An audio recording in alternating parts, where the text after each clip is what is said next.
الشاهدين والشاكرين والحمد لله رب العالمين. بارگاہ رسالت میں درود کا نذرانہ اللهم صل علی سیدنا مولانا محمد وعلى وسلم صلاۃ و سلام علیک یا رسول اللہ وسلم علیک یا حبیب اللہ. حضرات گرامی، حاضرین جمعہ، نبی کریم صلی اللہ علیہ وسلم کے اخلاق کریمانہ کے تعلق سے ہماری گفتگو چل رہی تھی اور حضور علیہ السلام کے اخلاق کریمانہ کا ایک باب حضور کے مزاح کرنے کا مزاج ہے. حضور علیہ السلام انتہائی خوش مزاج اور انتہائی اچھا ذوق کرنے والی شخصیت ہے. صحابہ کرام کے مابین بسا اوقات نبی کریم صلی اللہ تعالیٰ علیہ وسلم اس طرح کی مذاق کرتے کہ پوری محفل حشاش بشاش ہو جاتی. اور حضور کی سیرت کا یہ پہلو ہمیں درس دیتا ہے کہ انسان کو خوش طبع رہنا چاہیے، پہلے دوسرے کو خوش کرنا یہ بھی حضور علیہ السلام کی سنت ہے. بسا اوقات انسان بہت سارے غم اپنے سینے میں رکھتا ہے، بہت ساری پریشانیاں رکھتا ہے، لیکن اگر خوش مزاجی سے اس کے ساتھ بات کر لی جائے تو اس کی طبیعت خوش ہو جاتی ہے. ابھی پچھلے دنوں کی بات ہے، ایک شخص ابھی نوجوان ہی ہیں، وہ ان کی اہلیہ کا انتقال ہو گیا تو تقریباً تعزیت کے لیے 20 دن بعد یا 25 دن بعد ہم گئے اور میرے ساتھ اسی مزاج کے ایک ساتھی تھے، انتہائی خوش مزاج.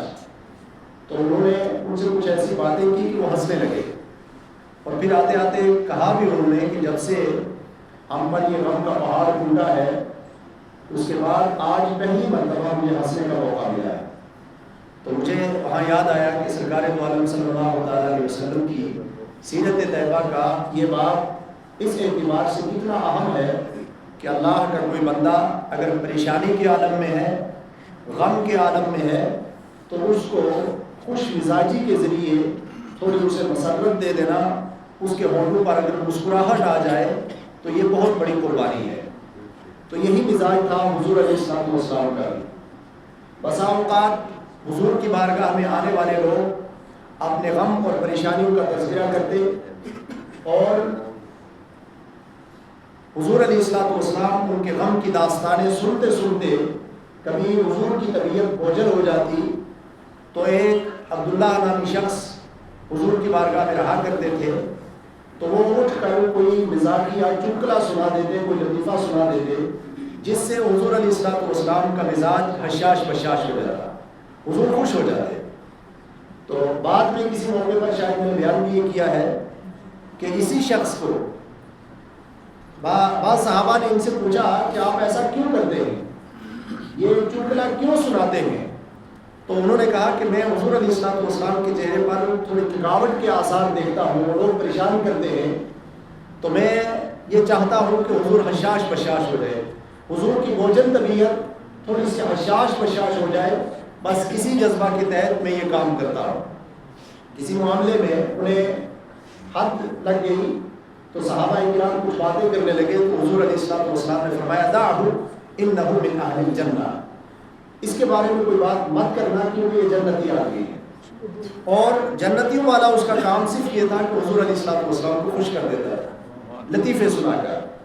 تو حضور علیہ السلام کا اپنا مزاج بھی یہی تھا. تو اس سے ہمیں یہ سبق ملتا ہے کہ اگر کوئی غم کے عالم میں کوئی پریشان ہو تو اس کے ساتھ جائز حد تک خوش طبعی کرنی چاہیے تاکہ اس کا مزاج بھی حشاش بشاش ہو جائے، وہ بھی خوش ہو جائے. اور اگر ایک انسان خوش ہو جاتا ہے تو علامہ جامی نے کہا ہے کہ از ہزار ہا کعبہ یک دل بہتراز دل بادستاور کے حج اکبراز، کہ کئی کعبہ سے بہتر ایک انسان کا دل ہے، اور کسی کی دلداری کر لینا، کسی کا دل رکھ لینا، یہ حج اکبر ہے. تو دلداری یہی ہوتی ہے. اور سب سے بہتر بات کہ آپ کسی سے اگر نرمی سے بات کرتے ہیں، کسی سے ایسا جملہ آپ کہہ دیتے ہیں کہ جس کی بنیاد پر اس کا مزاج خوش ہو جاتا ہے، تو اگر آپ ایک بندے کو خوش کرتے ہیں تو رب کائنات خوش ہو جاتا ہے۔ تو یہ انسان کی بخشش کا سبب بھی یہ خوش مزاجی بن سکتی ہے۔ تو بہرحال حضور علیہ الصلوۃ والسلام کی سنت تو ہے ہی خوش مزاجی۔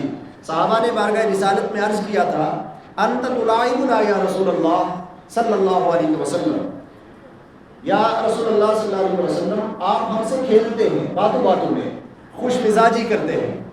تو در حقیقت اس کے بارے میں شرعی حکم جاننا چاہتے تھے صحابہ کہ حضور علیہ الصلوۃ والسلام آپ ہم سے خوش مزاجی کرتے ہیں، انت تلاعبنا، باتوں باتوں میں ہم سے کھیلتے ہیں۔ تو شرعی اعتبار سے اس کا حکم کیا ہے؟ تو حضور علیہ الصلوۃ والسلام نے شرعی اعتبار سے اس کا حکم متعین کرتے ہوئے اشارتاً فرما دیا انی لا اقول الا الحق، میں جو مزاح بھی کرتا ہوں تو وہ حقیقت پر مبنی ہوتی ہے، ایسا نہیں کہ مزاح میری جھوٹ پر مبنی ہوتی ہے۔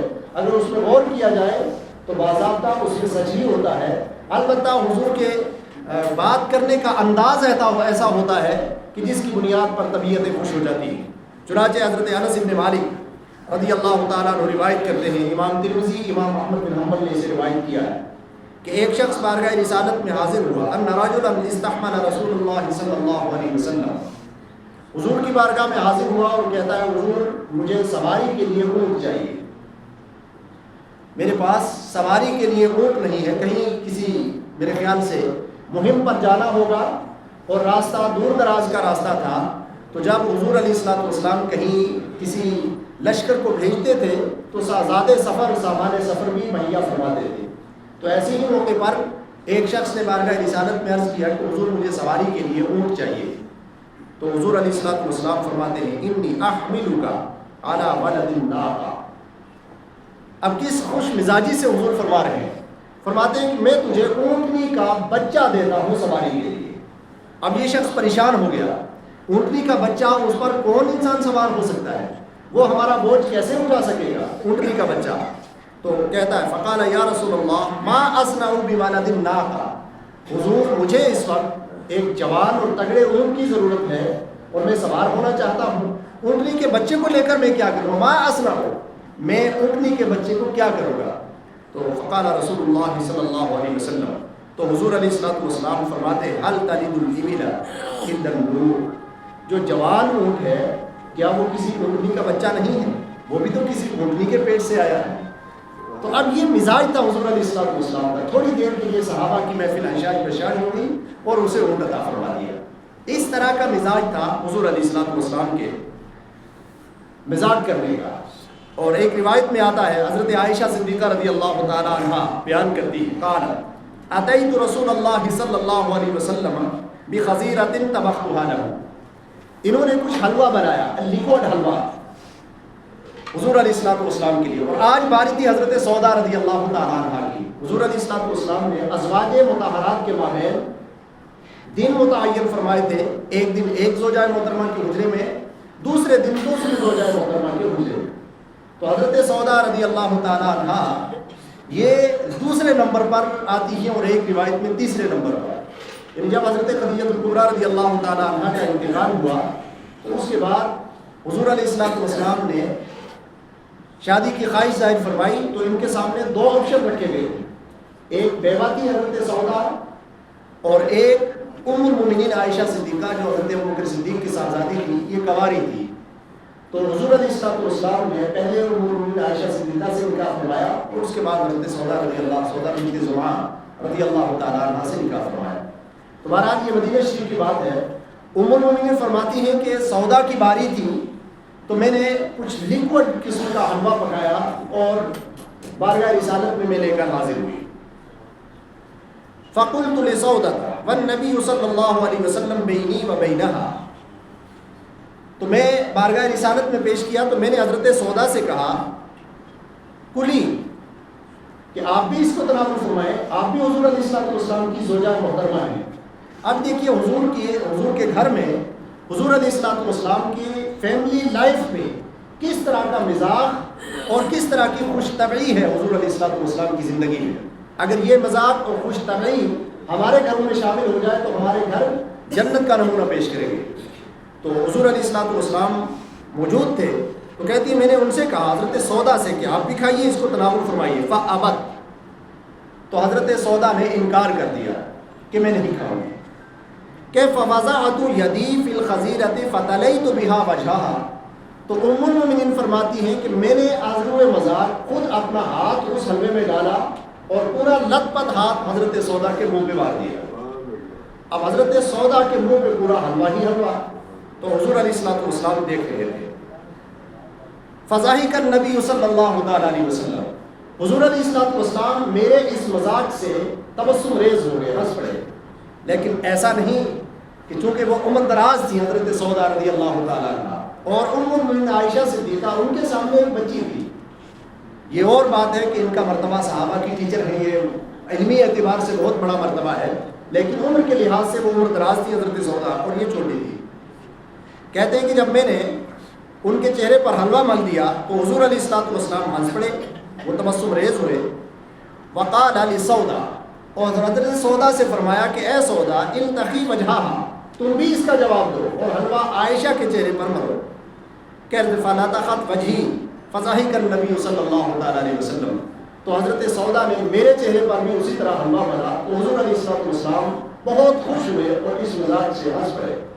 تو یہ اس طرح کی چھوٹی چھوٹی مذاقیں حضور علیہ الصلوۃ والسلام کی فیملی لائف میں بھی موجود تھی، جس کی بنیاد پر حضور علیہ الصلوۃ والسلام نے ایک سنت قائم کی کہ اگر آپ کے گھروں میں اس طرح کی خوش طبعی آ جائے تو آپ کا گھر بھی جنت کا نمونہ پیش کر سکتا ہے۔ ایک بڑھیا بارگاہ رسالت میں حاضر ہوئی اور فقالت یا رسول اللہ ادعو اللہ ان یدخلنی الجنۃ، اور دعا کرواتی ہے حضور سے کہ حضور آپ بارگاہ خداوندی میں دعا کیجئے کہ اللہ تعالیٰ مجھے جنت میں داخل کرے۔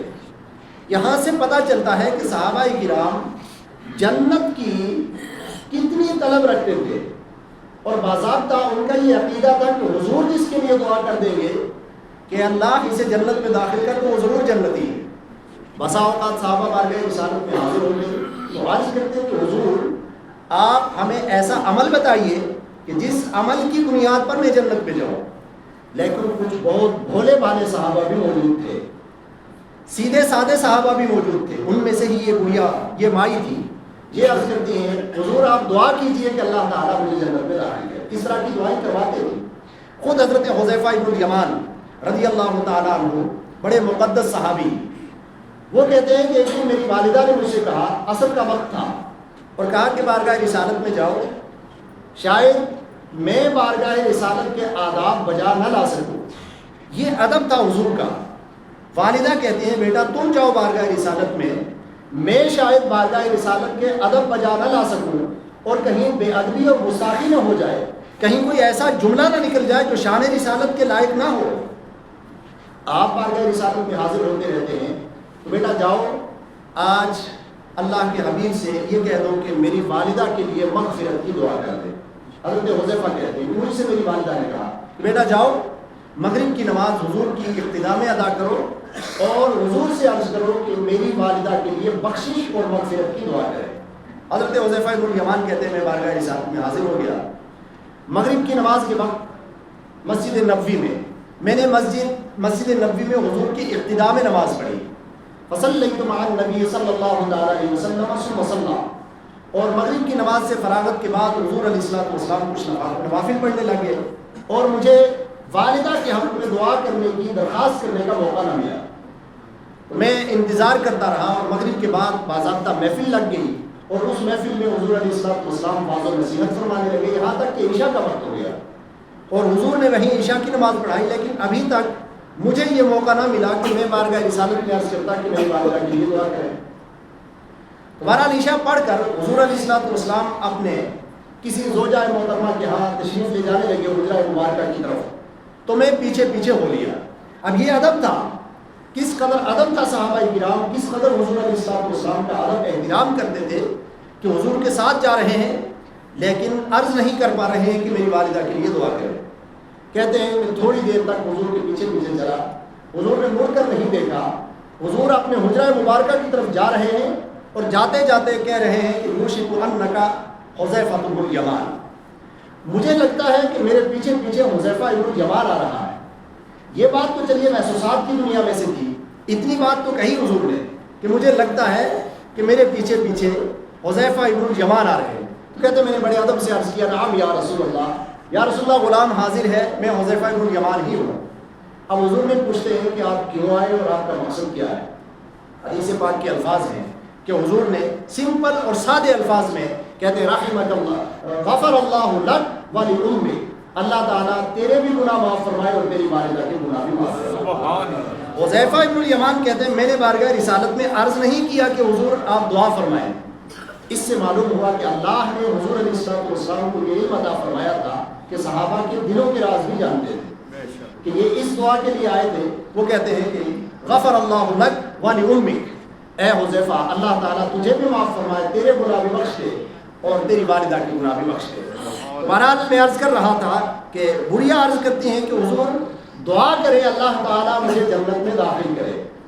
اب حضور علیہ السلام بڑے مذاقیہ انداز میں جواب دیتے ہیں. فرماتے ہیں یا ام فلان ان الجنت لا تدخلها عجوز, اے فلاں کی والدہ, بیٹے کا نام لیا ہوگا, تجھے معلوم نہیں کہ جنت میں کوئی بھی بڑھیا داخل نہیں ہوگی. جنت میں بڑھیا داخل نہیں ہوگی. اب سیدھی سادی عورت تھی, بالکل سمپل مزاج اور سیدھے سادے مزاج کی حامل یہ بزرگ مائی رونے لگی. حضور نے فرمایا, کہتی ہے کہ حضور دعا کرے اللہ مجھے جنت میں داخل کرے. کہتے ہیں کہ تجھے معلوم نہیں کہ جنت میں کوئی بھی بڑھیا داخل نہیں ہوگی. ایک جگہ کہیں گفتگو ہو رہی تھی تو میں نے وہاں عرض کیا حدیث پاک کا مفہوم کہ جنت میں جو آپ کی دنیا کی بیوی ہے یہ جنت میں بھی آپ کے ساتھ رہے گی. تو ایک بوڑھا کھڑا ہو گیا, کہتا ہے مفتی صاحب کیا یہ جنت میں بھی ہمارے ساتھ ہے؟ نہ جانے بیچارہ کتنا ستایا ہوا ہوگا. میں نے کہا آپ پرواہ نہ کریں, نیک بیوی اپنے نیک شوہر کے ساتھ جنت میں جائے گی. تو بہرحال حضور علیہ السلام نے فرمایا کہ بڑھیا کوئی بھی جنت میں داخل نہیں ہوگی. کہتے ہیں قالت فولت تبکی, وہ بیچاری روتی ہوئی واپس چلی گئی کہ کاش جوانی میں ہی میں دنیا سے چلی جاتی, میں بوڑھی نہ ہوتی. حضور فرما رہے ہیں کہ بڑھیا کوئی بھی جنت میں داخل نہیں ہوگی. اور حضور کی زبان پر اس قدر اعتماد تھا کہ پلٹ کر پوچھ بھی نہیں پائی کہ حضور بڑھیا کیوں نہیں جنت میں داخل ہوگی. یعنی وہ زبان ہے جس کے بارے میں فرمایا وما ينطق عن الهوى ان هو الا وحی یوحی. صحابہ تو اعتماد رکھتے تھے, یقین رکھتے تھے کہ حضور نے جو فرما دیا وہ حق ہے, تو اس کو حق سمجھ کر کہتے ہیں فولت تبکی, وہ روتی ہوئی واپس ہوئی. تو حضور علیہ السلام نے فرمایا اخبروها انها لا تدخلها وهي عجوز, جائیے ان سے کہہ دیجیے کہ میں مذاق کر رہا تھا اور میرا مذاق ایسا نہیں تھا کہ جس کا حقیقت سے کوئی تعلق نہ ہو. ان سے یہ کہہ دیجیے کہ بڑھیا ہونے کی حالت میں تو جنت میں نہیں جاتی ہے. اور ایک دوسری روایت تو حضرت انس بن مالک سے ہے, وہ کہتے ہیں کہ حضور علیہ السلام نے فرمایا کہ بڑھیا کوئی جنت میں داخل نہیں ہوگی. تو بڑھیا نے ایک بار بارگاہ رسالت میں عرض کی, کہتی ہے فقالت ما لهن وكانت تقرأ القرآن, یا رسول اللہ بڑھیا قرآن پڑھتی ہیں اور اس کے باوجود بھی جنت میں نہیں جائیں گی, میں تو قرآن پڑھتی ہوں. تو حضور علیہ السلام نے فرمایا اما تقرئین, قرآن میں یہ آیت تو نے نہیں پڑھی کہ ان اللہ تعالی یقول, اللہ تعالیٰ فرماتا ہے انا انشأناہن انشاء فجعلناہن ابکارا, کہ اب جنت میں داخل کرنے کے لیے دنیا کی ہر عورت کو ہم پہلے جوان کریں گے, جوانی کی عمر عطا فرما کر کے پھر جنت میں داخل کریں گے. تو فرمایا کہ مائی تجھے گھبرانے کی ضرورت نہیں ہے, میرے کہنے کا مقصد یہ ہے کہ تو بڑھیا ہونے کی حالت میں جنت میں نہیں جائے گی, البتہ تجھے اللہ تعالیٰ جوان کرے گا اور جوانی کے عالم میں تو جنت میں جائے گی. تو وہ بڑھیا ہنسنے لگی. یہ مزاج تھا حضور علیہ السلام کا, اور یہ اس طرح تبلیغ فرماتے تھے حضور علیہ السلام, یعنی کس خوش طبعی کے ساتھ کہ پہلے تو بڑھیا پریشان ہوگی اور اس کے بعد کس قدر وہ خوش بھی ہوگی, اس کی خوشی کا کوئی اندازہ نہیں لگا سکتا. تو بہرحال آقا دو جہاں علیہ السلام اس طرح کی مذاق فرمایا کرتے تھے. ایک دن کہیں کھجور تناول فرما رہے تھے تو گٹلیاں جو بھی کھجور تناول فرماتے تھے گٹلیاں حضرت علی کے سامنے رکھتے جاتے, ایک ہی محفل میں بیٹھے ہوئے تھے. تو آخر حضرت علی سے کہتے ہیں کہ گٹلیاں گن دیجیے کہ کس نے زیادہ کھجور کھائے ہیں.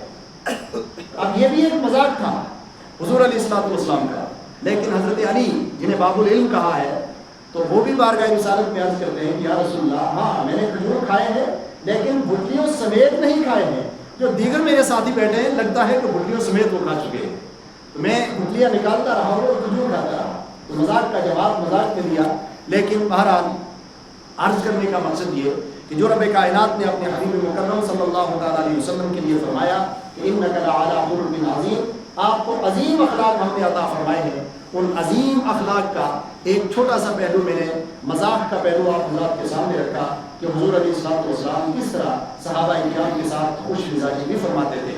یہ خوش مزاجی اور کسی کو تھوڑی دیر کے لیے خوش کر دینا، ہنسا دینا، یہ حضور علیہ السلام کی سنت ہے، لیکن واضح رہے کہ جیسے حضور علیہ السلام کے ان واقعات میں ہمیں معلوم ہوا کہ جہاں حضور فرما رہے ہیں کہ میں تجھے اونٹنی کا بچہ دیتا ہوں، وہاں بھی مراد یہ تھی، حضور نے فرما دیا تھا کہ جو بھی بڑا اونٹ ہوتا ہے وہ بھی کسی اونٹنی کا بچہ ہی ہوتا ہے، وہاں بھی حقیقت تھی۔ اور جہاں گڑیا سے فرمایا کہ کوئی بھی گڑیا جنت میں نہیں جائے گی، یہ مذاق بھی حقیقت پر مبنی تھی۔ تو اس لیے مذاق میں بھی کبھی جھوٹ نہیں بولنا چاہیے، سچ ہی کہنا چاہیے، لیکن اس کے ساتھ ساتھ خوش طبعی کا مزاج یہ حضور علیہ السلام کی سنت ہے۔ رب کائنات کی بارگاہ میں دعا ہے کہ اللہ جل شانہ ہمیں حضور علیہ السلام کی سیرت کو سمجھنے اور اس کے مقتضا پر عمل کرنے کی توفیق عطا فرمائے۔ السلام علیکم۔